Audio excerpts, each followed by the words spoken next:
എല്ലാവർക്കും നമസ്കാരം. പുതിയൊരു വീഡിയോയിലേക്ക് ഏവർക്കും സ്വാഗതം. വീഡിയോ പൂർണ്ണമായും കാണുക, ചാനൽ സബ്സ്ക്രൈബ് ചെയ്യുക. ഫേസ്ബുക്ക് വഴി വീഡിയോ കാണുന്നവർ തീർച്ചയായിട്ടും നമ്മുടെ ഫേസ്ബുക്ക് പേജ് കൂടി ഫോളോ ചെയ്യുക. കേരളത്തിൽ ശക്തമായ മഴ തുടരുന്നതിനിടെ ഇപ്പോൾ ജാഗ്രതാ നിർദ്ദേശമായി മുഖ്യമന്ത്രി പിണറായി വിജയൻ തന്നെ രംഗത്തെത്തിയിരിക്കുകയാണ്. 5 ദിവസം സംസ്ഥാനത്ത് വ്യാപകമായിട്ടുള്ള മഴയ്ക്കും അതിതീവ്ര മഴയ്ക്കും സാധ്യത ഉള്ളതിനാൽ പൊതുജനങ്ങൾ അതീവ ജാഗ്രത പാലിക്കണമെന്ന് മുഖ്യമന്ത്രി ആവശ്യപ്പെട്ടിട്ടുണ്ട്. മഴയുടെ തീവ്രത കണക്കിലെടുത്ത് എല്ലാ ജില്ലകളിലും കൺട്രോൾ റൂം തുറന്നിട്ടുണ്ട്. ജില്ലാതല, താലൂക്ക് തല എമർജൻസി ഓപ്പറേഷൻ സെൻ്ററുകൾ 24 മണിക്കൂറും പ്രവർത്തിക്കണമെന്നാണ് നിർദ്ദേശം നൽകിയിട്ടുണ്ടെന്നും ഇപ്പോൾ മുഖ്യമന്ത്രി വിവരിച്ചു. 7 ജില്ലകളിൽ ദേശീയ ദുരന്ത പ്രതികരണ സേന സജ്ജമാണ്. ഇടുക്കി, പത്തനംതിട്ട, മലപ്പുറം, വയനാട്, കോഴിക്കോട്, ആലപ്പുഴ, തൃശൂർ എന്നീ ജില്ലകളിലാണ് അടിയന്തര ഘട്ടങ്ങളിൽ ഉപയോഗിക്കാനായി ദേശീയ ദുരന്ത പ്രതികരണ സേനയെ സജ്ജമാക്കിയിട്ടുള്ളതെന്നും മുഖ്യമന്ത്രി വ്യക്തമാക്കി.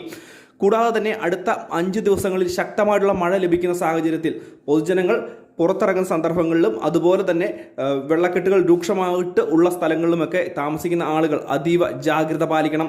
കേന്ദ്ര കാലാവസ്ഥാ വകുപ്പ് തന്നെയാണ് ഈ ഒരു കാര്യം അറിയിച്ചിരിക്കുന്നത്. പ്രത്യേകിച്ച് പല ജില്ലകളിലും റെഡ് അലർട്ടുകൾ പ്രഖ്യാപിച്ചിരിക്കുന്ന ഒരു സാഹചര്യമാണ്.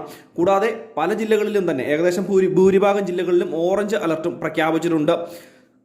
നാളെ ഇടുക്കി, കണ്ണൂർ ജില്ലകളിലും റെഡ് അലർട്ട് പ്രഖ്യാപിച്ചിരിക്കുകയാണ്. ഇന്ന് എറണാകുളം ജില്ലയിലും റെഡ് അലർട്ട് ഉണ്ട്. എറണാകുളം ജില്ലയുടെ പല മേഖലകളിലും അതിശക്തമായ രീതിയിലുള്ള മഴയാണ് ലഭിക്കുന്നത്. മാത്രമല്ല പലയിടങ്ങളിലും പുഴകളിലൊക്കെ വെള്ളം ഉയർന്നു വരുന്ന സാഹചര്യം കൂടിയാണ്. കൂടാതെ നമുക്കിപ്പോൾ ലഭിക്കുന്ന വിവരമനുസരിച്ച് ഇടുക്കി ജില്ലയുടെ മലയോര മേഖലകളിലും പത്തനംതിട്ട ജില്ലയിലും എറണാകുളം ജില്ലയുടെ മലയോര മേഖലകളിലും ശക്തമായിട്ടുള്ള മഴ ലഭിക്കുന്നുണ്ട്.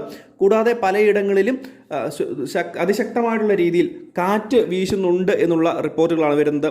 ഇന്ന് ആലപ്പുഴ ജില്ലയിൽ ഇന്നലെ രാത്രി തുടങ്ങിയ മഴ ഇന്ന് വൈകുന്നേരം വരെ ഉണ്ടായിരുന്നു എന്നുള്ളതും മഴയുടെ ആ ഒരു ശക്തി നമുക്ക് കാണുവാൻ സാധിക്കും. മുന്നറിയിപ്പിൻ്റെ സാഹചര്യത്തിൽ ഒരു കാരണവശാലും നദികൾ മുറിച്ചു കടക്കാനോ കുളിക്കാനോ മീൻ പിടിക്കാനോ മറ്റ് ആവശ്യങ്ങൾക്കോ നദികളിൽ ഇറങ്ങുവാൻ പാടില്ല. മലയോര മേഖലയിലേക്കുള്ള രാത്രി സഞ്ചാരം പരമാവധി ഒഴിവാക്കണം. ഉയർന്ന തിരമാലയ്ക്കും കടലാക്രമണത്തിനും സാധ്യത ഉള്ളതിനാൽ തീരദേശത്ത് താമസിക്കുന്നവർ അപകട മേഖലകളിൽ നിന്നും മാറി താമസിക്കണം. അല്ലെങ്കിൽ അവിടുന്ന് അധികൃതരുടെ നിർദ്ദേശങ്ങൾ അനുസരിച്ച് അവർ പറയുന്ന രീതിയിൽ തന്നെ ചെയ്യണമെന്നും ഇപ്പോൾ ഔദ്യോഗികമായിട്ടുള്ള അറിയിപ്പ് വന്നിട്ടുണ്ട്. കേരളം, കർണാടക, ലക്ഷദ്വീപ് തീരങ്ങളിൽ മത്സ്യബന്ധനത്തിന് പോകരുത് എന്നും ഇപ്പോൾ ഔദ്യോഗികമായിട്ട് അറിയിപ്പ് വന്നിരിക്കുന്നു. കാറ്റ് മൂലമുള്ള അപകടങ്ങളിലും പ്രത്യേക ജാഗ്രതാ നിർദ്ദേശം പാലിക്കുവാൻ ഇപ്പോൾ ഔദ്യോഗികമായിട്ട് തന്നെ അറിയിപ്പ് നൽകിയിരിക്കുകയാണ്. കാലവർഷക്കാറ്റ് കൂടുതൽ ശക്തിയാവുകയാണ്. ഈ വരുന്ന വെള്ളിയാഴ്ച വരെ അതിതീവ്രമായിട്ടുള്ള മഴയ്ക്കാണ് സാധ്യത. പ്രത്യേകിച്ച് എറണാകുളം ജില്ലയിലെ ജനങ്ങൾ പ്രത്യേകം ശ്രദ്ധിക്കുക. അവിടെ അതിതീവ്രമായിട്ടുള്ള മഴ തന്നെയാണ് ഇപ്പോഴും ലഭിച്ചുകൊണ്ടിരിക്കുന്നത്.